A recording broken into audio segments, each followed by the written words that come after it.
Assalamualaikum warahmatullahi wabarakatuh. Halo semuanya, selamat datang kembali di video Mahfal Masuki. Di video sebelumnya, kita sudah membahas tentang router OS dan router board. Dan di video kali ini, saya akan membahas materi yang berjudul networking model. Tidak usah berlama-lama lagi ya, teman-teman.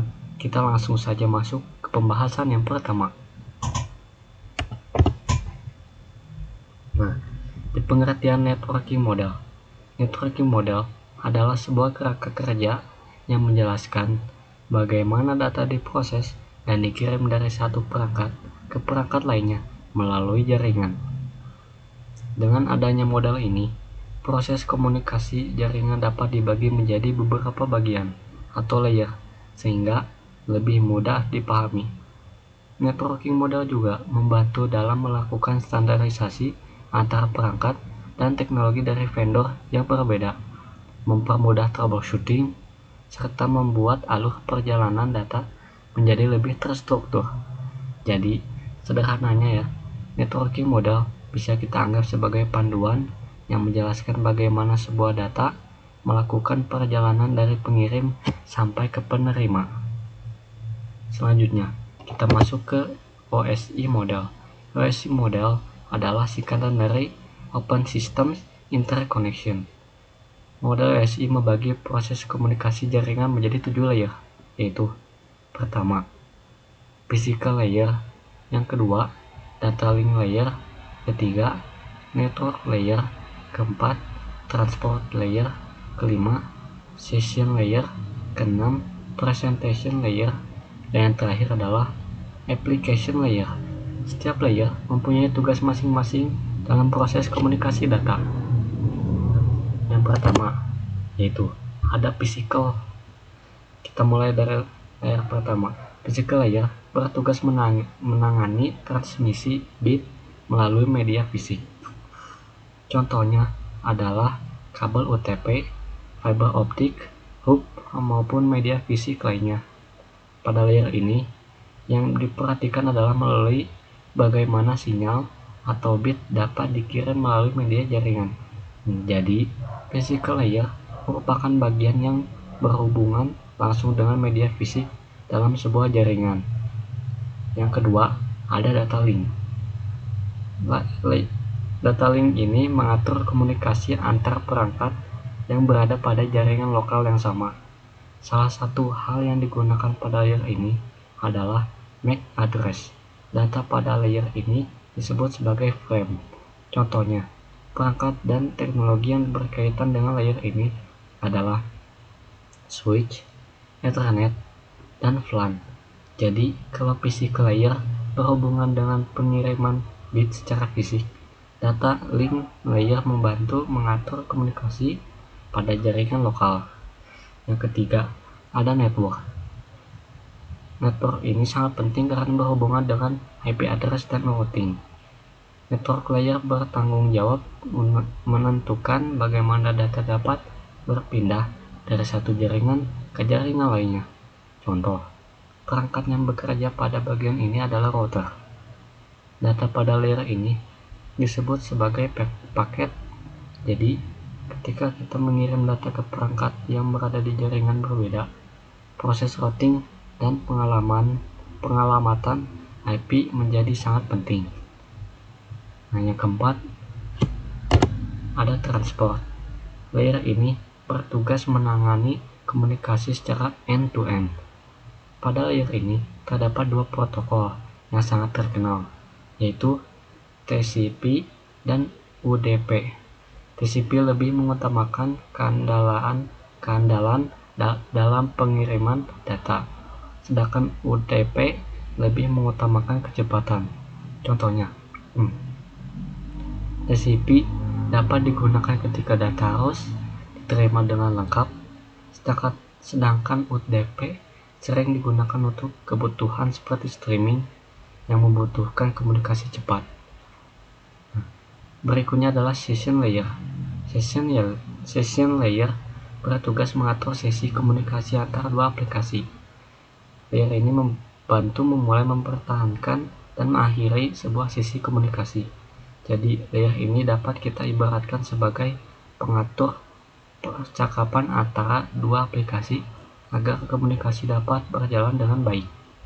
Yang keenam, ada presentation. Presentation layer ini berhubungan dengan bagaimana data diterjemahkan dan disiapkan agar dapat dipahami oleh aplikasi. Selain itu, presentation layer juga berkaitan dengan enkripsi dan kompresi data. Tujuannya adalah agar data dapat diproses dengan format yang sesuai dan dapat dikirim secara lebih aman atau efisien. Yang ketujuh, ada application. Yang terakhir ini, application layer merupakan layer yang paling dekat dengan aplikasi yang digunakan oleh pengguna. Contohnya adalah layanan seperti HTTP, HTTPS, DNS, DHCP, dan SMTP.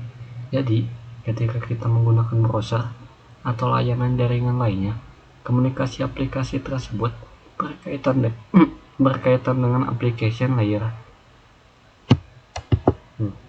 Setelah membahas OSI model, sekarang kita masuk ke TCP atau IP model. Nah, TCP atau IP merupakan model yang lebih ringkas dan digunakan dalam komunikasi internet.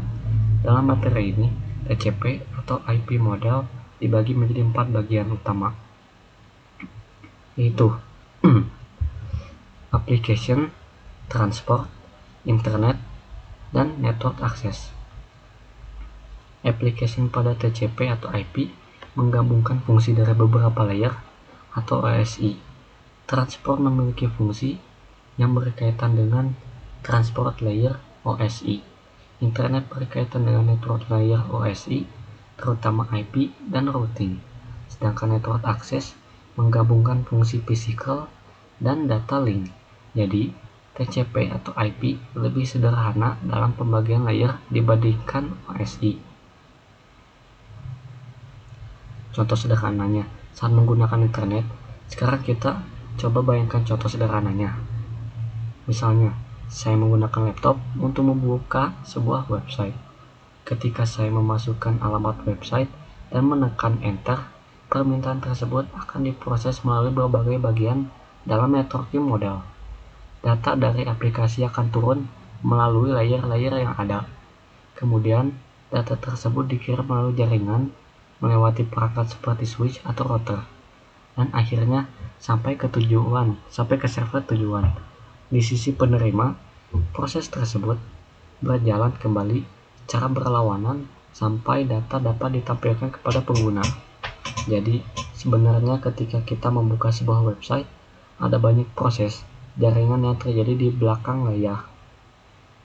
Nah, selanjutnya adalah encapsulation dan decapsulation. Encapsulation adalah proses ketika data dibungkus dengan informasi tambahan atau header pada setiap layer saat bergerak turun menuju media jaringan. Setelah data sampai di perangkat tujuan, terjadi proses yang disebut dengan decapsulation. Pada proses ini, informasi yang sebelumnya ditambahkan akan diproses dan dilepas kembali ketika data bergerak naik menuju aplikasi penerima.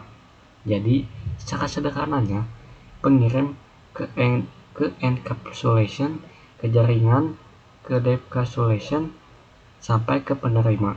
Proses ini membantu memastikan informasi yang dibutuhkan setiap layer tersedia ketika data dikirim maupun diterima.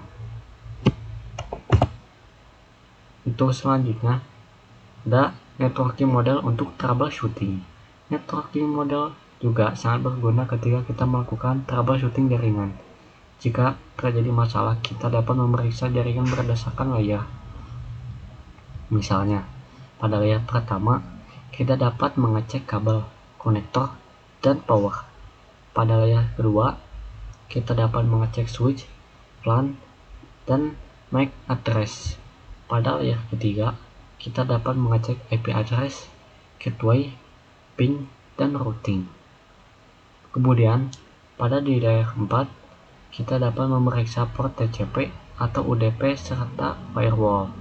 Dan pada layer ke-7, kita dapat memeriksa layanan aplikasi seperti web server atau DNS. Dengan cara ini, kita tidak perlu lakukan menebak sumber masalah, tetapi dapat melakukan pemeriksaan secara lebih terstruktur. Nah, jadi kesimpulannya, dari pembahasan yang sudah kita pelajari dapat disimpulkan bahwa networking model merupakan kerangka penting untuk memahami bagaimana komunikasi data berlangsung dalam sebuah jaringan komputer. OSI model membantu kita memahami komunikasi jaringan melalui 7 layer, sedangkan TCP atau IP memiliki pembagian layer yang lebih sederhana dan berkaitan erat dengan komunikasi internet. Dengan memahami fungsi setiap layer, proses encapsulation dan decapsulation, serta troubleshooting berdasarkan layer, kita dapat lebih mudah memahami bagaimana data berpindah dari satu perangkat ke perangkat lainnya. Cukup segitu saja. Itu tadi pembahasan mengenai networking model. Semoga video ini dapat membantu teman-teman memahami dasar komunikasi jaringan, terutama mengenai OSI model, TCP/IP model, fungsi setiap layer, encapsulation, decapsulation, dan troubleshooting jaringan. Kalau kalian merasa video ini bermanfaat, jangan lupa untuk like, komen, dan subscribe ke channel ini agar tidak ketinggalan materi networking lainnya. Terima kasih sudah menonton video ini sampai selesai. Cukup dari saya. Wassalamualaikum warahmatullahi wabarakatuh.